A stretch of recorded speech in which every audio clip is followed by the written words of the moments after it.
শীতকালে কি বন্ধুরা আপনাদের পাও এরকমভাবে ফেটে যায়, হাঁটতে চলতে খুবই কষ্ট হয়, এমনকি পা ফাটা এতটাই বাড়াবাড়ি হয়ে যায় রক্ত পর্যন্ত বের হতে থাকে?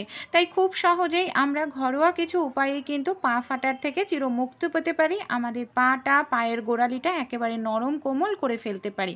চলুন তাহলে আজকের ঘরোয়া টিপসটি আমরা দেখে নিই। এখানে একটি পাত্র নিয়ে নিয়েছি, পাত্রের মধ্যে আমি নিয়ে নিচ্ছি 1 চামচ পরিমাণ বন্ধুরা নুন।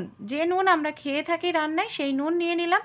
1 চামচ পরিমাণ নিয়ে নিচ্ছি আমি হলুদ গুঁড়ো, কারণ পা ফাটাটা একটি ইনফেকশান হয়ে যায়, অনেক সময় রক্ত বের হয়, তাই হলুদ গুঁড়োটা অবশ্যই এখানে আপনারা ইউজ করবেন। এখানে দেখুন আমি নিয়ে নিচ্ছি বন্ধুরা টুথপেস্ট, যে কোনো সাদা কালারের টুথপেস্ট এখানে আপনারা অ্যাপ্লাই করতে পারেন। সেই সঙ্গে এখানে আমি নিয়ে নেব লেবুর রস। যে উপকরণগুলো আমি ব্যবহার করছি সবগুলোই আমরা শরীরের খাওয়াতে নয় অন্যান্য কোনোভাবে কিন্তু ইউজ করি, তাই এটা আমাদের শরীরের কোনো রকম ক্ষতি করবে না। আপনাদের পা ফাটা এক রাতেই কিন্তু পুরোপুরি ঠিক হয়ে যাবে। খুব ভালো করে এটাকে আপনারা এইভাবে মিশিয়ে নিন, খুব সুন্দর করে মিশিয়ে একটি ক্রিমের মতো আমাদের তৈরি করে নিতে হবে। কিছুটা পরিমাণ খাওয়ার সোডা এখানে আমি দিয়ে দিলাম, সামান্য পরিমাণ। খাওয়ার সোডা জায়গাটার মধ্যে কোনো রকম নোংরা জীবাণু ব্যাকটেরিয়া থাকলে সেটা পরিষ্কার করতে সাহায্য করবে। মিশ্রণটা আমার পুরোপুরি রেডি হয়ে গেছে। এখানে দেখুন বন্ধুরা পাটা কিন্তু একেবারে ফাটতে শুরু করেছে, দেখতেই পাচ্ছেন। আর এইভাবে যদি অল্পতেই আমরা এটা ঠিক না করি তাহলে কিন্তু পরবর্তীকালে শীতের সময় একেবারে ফেটে চৌচির হয়ে যাবে, এমনকি হাঁটতে চলতে কষ্ট হবে, রক্ত বের হতে পারে। তাই এর জন্য আমাদের সবার প্রথমে যে কাজটি করতে হবে, একটি পাত্রের মধ্যে নিয়ে নিতে হবে উষ্ণ গরম জলে কিছুটা শ্যাম্পু আর নুন। এরপর পাটাকে আপনারা এইভাবে উষ্ণ গরম জলের মধ্যে ডুবিয়ে রেখে দিন 10 মিনিটের জন্য। 10 মিনিট পর দেখুন যে মরা চামড়াটা আছে পায়ের গোড়ালিতে, পায়ের পাতায়, সেই মরা চামড়াটা অনেকটাই পরিষ্কার হয়ে যাবে। এবার আমি সামান্য পরিমাণ সাদা কালারের টুথপেস্ট নিয়ে এই ধরনের পা ঘষনি দিয়ে এইভাবে একটু ঘষে নিচ্ছি। মরা চামড়াটা যেরকম উঠে যাবে সেই সঙ্গে কিন্তু পাটাও খুব সুন্দর পরিষ্কার হবে। এর জন্য অবশ্যই টুথপেস্ট ইউজ করবেন সাদা কালারের।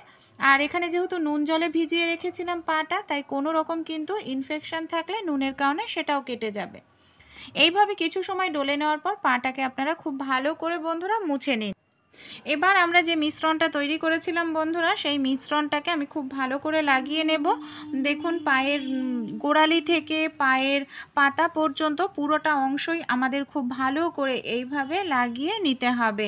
বন্ধুরা এর মধ্যে আমি আরও একটি জিনিস অ্যাড করেছি, সেটা ভিডিওটা স্কিপ হয়ে গেছে, এর জন্য আপনাদের আমি দেখাতে পারিনি। এখানে আমি সামান্য পরিমাণ নিম পাতা থেতো করে এর মধ্যে দিয়ে দিয়েছি। যে হলুদ তারপরে টুথপেস্ট যে মিশ্রণটা তৈরি করেছিলাম তার মধ্যে সামান্য নিম পাতা দিয়েছি। নিম পাতা আমাদের ত্বকের জন্য ভীষণ উপকারী, তাই অবশ্যই আপনারাও কিন্তু অ্যাপ্লাই করবেন। খুব ভালো করে এটা লাগিয়ে আপনারা রেখে দিন আধ ঘন্টার জন্য। আধ ঘন্টা পর আপনারা এইভাবে হাতের সাহায্যে খুব ভালো করে একটু ডলে নিতে পারেন, কিংবা এখানে কোনো ব্রাশও ইউজ করতে পারেন যাদের পা অতিরিক্ত ফেটে গেছে। এখানে দেখুন আমি এইভাবে হাত দিয়ে ডলে নিচ্ছি খুব ভালো করে, তারপর আমি জল দিয়ে ধুয়ে নিলাম। কতটা সুন্দর পরিষ্কার হয়ে গেছে বন্ধুরা দেখতে পাচ্ছেন। এবার আমি কি করব, সামান্য পরিমাণ আপনারা কোনো ভ্যাসলিন নয় বোরোলিন এই জাতীয় কোনো কিছু নিয়ে অবশ্যই লাগিয়ে নিতে পারেন। এখানে আমি সামান্য পরিমাণ গ্লিসারিন এইভাবে দেখুন লাগিয়ে নিচ্ছি। আপনারা গ্লিসারিন লাগাতে পারেন, পা ফাটা কিন্তু রাতারাতি নরম কোমল করতে সাহায্য করে। গ্লিসারিনের কিন্তু কোনো বিকল্প হতে পারে না বন্ধুরা শীতকালে ময়শ্চারাইজার হিসাবে। ভালো লাগলে অ্যাপ্লাই করে দেখবেন।